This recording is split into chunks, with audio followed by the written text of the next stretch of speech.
this video, we're gonna show 3 different ways to beat the Pirc defense. And please let me know in the comments which one you like the best. In the first game, I'm gonna demonstrate here Austrian Attack, playing f2, f4 with white, followed by e4, e5. Let's get right into the game. This is a grandmaster level game where you're following. And just to be clear, the Pirc defense opens like that, and black is trying to do bishop g7, sometimes c6, e5, knight bd7. That's the plan for black. But now we're going f4, and here e5 right away. Now in the game, the knight goes to d7, but the main theory will be knight d5. You follow like that. And here, a good move would be queen e2. And you don't know yet if the king's gonna go long castle or short castle. You have some idea of bishop g5, h4, and a nice game for white. But anyway, in this position, the knight retreats. And here, h4, going for the king. c5, logical. h5. c takes d4. h takes g6. Here we have a critical position. So obviously black cannot take like that because you have bishop c4 and winning, followed by knight g5. So in the game, black took the knight. But if knight e5 was played, that would be a better move. And here, the best move would be h takes g6. Why is that? If you do bishop e5, then queen h5 wins. And if the game will continue like that, and you have a completely winning position for white. So if you follow the theory here, knight f7 would be a great move. That would be the best line on the position here if knight takes on e5. But here the grandmaster with black, the end of the position, and play taking the knight on c3. And that wins pretty quickly. Bishop c4. You can see this idea. You have queen d5 as a threat, knight g5 as a threat, queen h5 would come, and the king here is too weak to survive. e6 played. And now what is the best move? Knight g5. Once again, you're threatening either queen h5 or queen d5. That's winning with white on move 15. Queen c4 was tried in the game. Queen h5. Now black defends h7. But how you finish? Rook h4. A rook lift. The queen comes back. And now you're ready to take. Check. No big deal. Now black to defend. Check. And here, rook g4. And in this position, black resigned. The only move would be bishop g7. And how do you win? You take e6. Double attack. Check. And of course, winning the queen. So on rook g4, white won on move 22. Now, that's pretty convincing, but I'm not done in this video. Let's see another plan for white against the Pirc defense.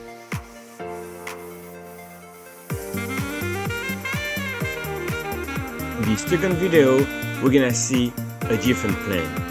And before I go into the variation, let me show on screen.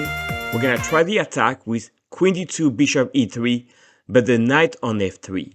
So let's see how we go around this game, and we're following grandmaster level play. Now, I know some of you may say, well, I know f3 and g4 and queen d2, and that's well known, but I think black will know how to defend, and I like knight f3. So black thinks, well, it seems to be more positional, but that has a lot of ideas for white. So queen d2, and we have a very easy setup. Here, black played b5. I think that's a very logical move. Of course, if black were to castle, then you can go bishop h6 and you have a great position. Now you may ask what happened if knight g4 would be played. Then simply bishop e4. If black try e5, you do bishop g5 and f6, bishop h4, and you have a fine game with the white pieces. So anyway, here I'm showing a bit of theory, but b5 is played.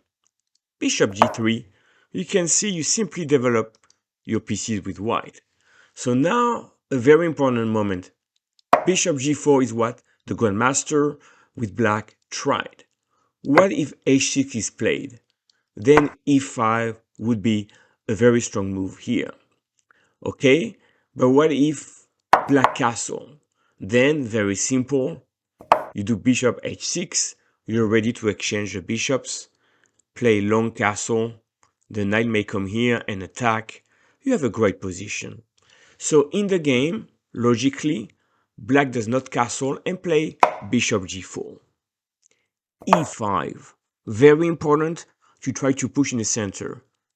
b4, attacking a knight. So here we move the knight first. Knight went to d5. And here, bishop h6. So now, if black were to take here, that didn't happen in the game, you have a fine position because you have queen g7, and now to save the rook, king d7, you do check. And this kind of position is so much better for white. So to avoid this kind of queen g7 stuff, black castle. But now you go for the attack. h4. So black takes, that was the idea of bishop g4. You don't mind the double pawns. D takes e5, logical. h5, you're going for the attack. So here black try to give the exchange. Now, what will be a move here, right? Because white is threatening take and take here and devastating attack. So here I would think knight f4 would be a move, but you will simply take and you have a great position once again. So in the game, bishop h8 to avoid trading the bishop. Great sack. Black takes, take. And here, what did white play? Long castle. Now, even bishop h7 will be winning as well, but let's think long castle. Let's say if you ignore the threat, then rook dg1 and you're winning.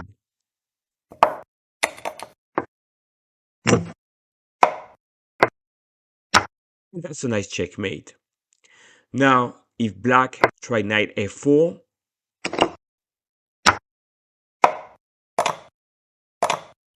and here once again you have rook dg1, rook g8, and you are winning.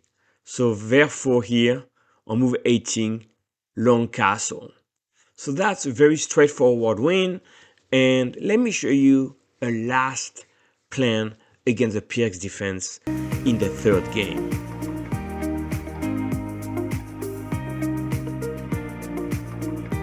This last game, I'm gonna show a different plan. Something that black may not be ready for.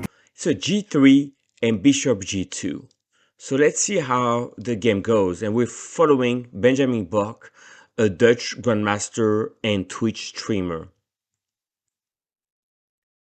So white is saying if black thinks that fianchetto is a good idea, guess what? I can do the same with the white pieces. But the difference is the knight here is on e2, so you can really enjoy this long diagonal. While black here has a bishop on g7 and a knight on f6, so that bishop cannot really play yet, and you need black to play a move like that. Anyway, at any rate, let's follow the game.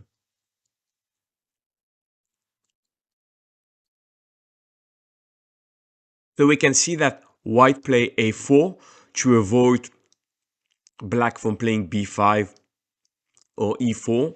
So then black said, well, I can move my knight, now my knight has a knight outpost on b4 because you don't have a2, a3.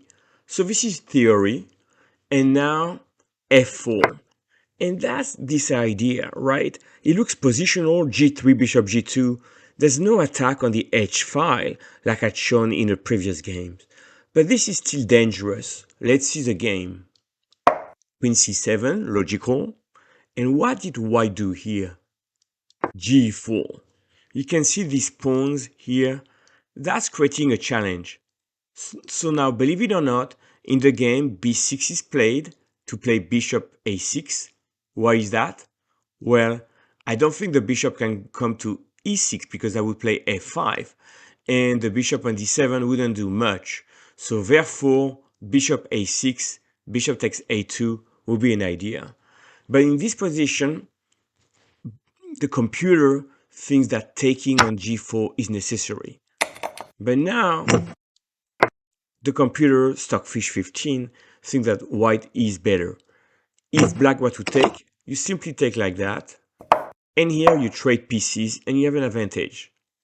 If black doesn't take and play rook a e8, a more human move, you simply play queen d2. And if black takes f5, it gets complicated. But you're still holding here.